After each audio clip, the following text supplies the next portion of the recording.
This channel does not promote any violent, harmful, or illegal activities. All content provided by this channel is meant for an educational purpose only. Brought to you by V-Guard, co-powered by Sensodyne ও ভিমল বলো কথা কেশরী।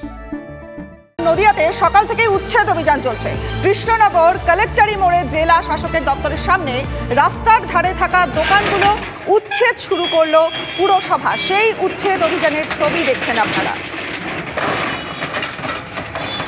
আরও একবার জানিয়ে দিচ্ছি, নদিয়ার ছবি দেখছেন। নদিয়াতে সকাল থেকেই উচ্ছেদ অভিযান শুরু হয়েছে। কৃষ্ণনগর কালেক্টরি মোড়ে জেলা শাসকের দপ্তরের সামনেই রাস্তার ধারে থাকা যে দোকান, সেই দোকানগুলি উচ্ছেদ শুরু করেছে পুরসভা।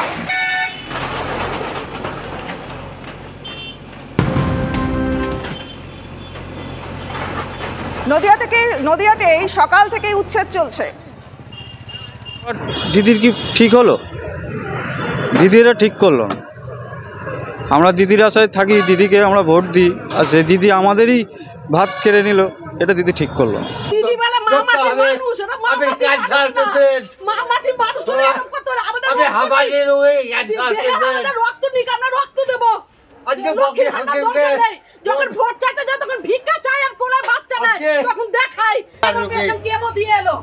আজকে এই কয়দিন হলো দোকান করেছে যে আমাদের অভাবে সংসার খাবো কি করে? আমার 450 টাকার ওষুধ লাগে পার ডে 450 টাকার ওষুধ। বাবা স্বাধীনতা সংগ্রাম করে কি লাভ করলাম?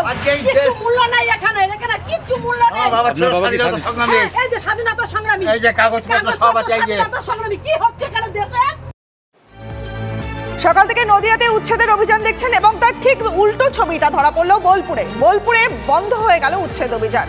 গতকালের পর আজ সকালে ফের বোলপুরে উচ্ছেদে যান পুরসভা। প্রায় 2 ঘন্টা উচ্ছেদ অভিযান চলার পরে পুরসভার পক্ষ থেকে বন্ধ করে দেওয়া হলো। বোলপুরের এসডিও অফিসে বৈঠক রয়েছে আজ। সেই বৈঠকের পর পরবর্তী সিদ্ধান্ত নেওয়া হবে বলে জানা গিয়েছে।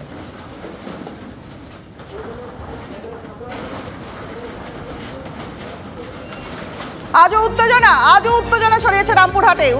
উচ্ছেদের এই প্রতিবাদে জমায়েত পে লোডারে উঠে বিক্ষোভ দেখাচ্ছেন ব্যবসায়ীরা। আটকে দেওয়া হয়েছে পুলিশের গাড়িও। পে লোডার নিয়ে ফিরে যেতে হলো পুরকর্মীদের। বৃহস্পতিবার হকারদের 1 মাস সময় দিয়েছিলেন মুখ্যমন্ত্রী এবং তারপরেও গতকাল রামপুরহাটে উচ্ছেদ অভিযানে নামে পুরসভা। পরে বিক্ষোভের জেরে বন্ধ হয়ে যায় সেই উচ্ছেদ অভিযান। আজ সকালে আবার পে লোডার আনা হলে বিক্ষোভে ফেটে পড়েন সেখানকার ব্যবসায়ীরা। আন্দোলনে সামিল তৃণমূলের ফুটপাত ইউনিয়নও।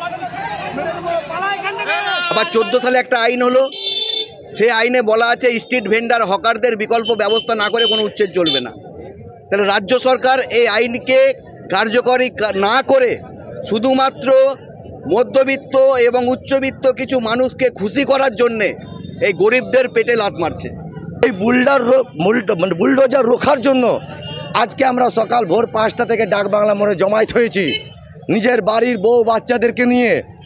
কারণ কোনো বিকল্প ব্যবস্থা ছাড়া একটাও দোকানের খুঁটি হিলবে না। Brought to you by V-Guard, co-powered by Sensodyne ও ভিমল বলো কথা কেশরী।